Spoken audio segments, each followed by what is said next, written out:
One thing I love to look at are social relationships. I was trained as a social psychologist, and social psychologists like to look at little groups and just see how people are interacting with one another. And here's the question. If you start looking at a group of people and you start to stand at a distance, listening to them talk, can you figure out who the leader is? Who's the one with the highest status in the group? Who's the person with the lowest status? Well, some people have tried to look at this looking at nonverbal communications. And again, we all have theories. Well, the person who is the high status person stands like this and they have certain power, nonverbal communication. Bad news. That's not a very good predictor because often the low status person is trying to show off as though they have status. But one thing we can do is look at how they use pronouns. You can take this to the bank. The highest status person in that relationship uses the word I the least. And the person who's the lowest status tends to use the word I the most.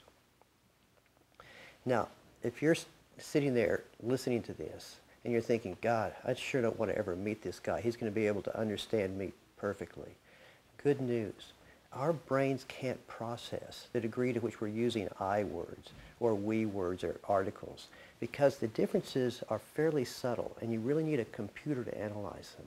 So you're safe. Send me an email. Don't waste time counting your pronouns because I won't notice it unless I put it into my computer.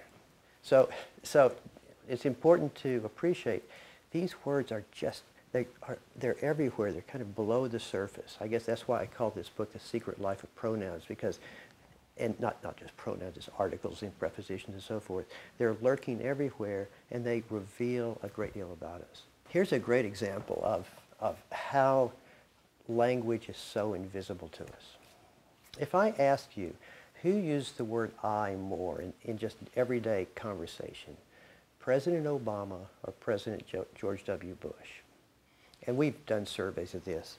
People across the board think that Obama uses the word I at incredibly high rates.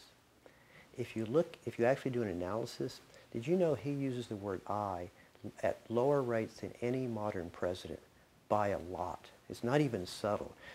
George W. Bush and Clinton both used I at very high rates. But this tells us something else.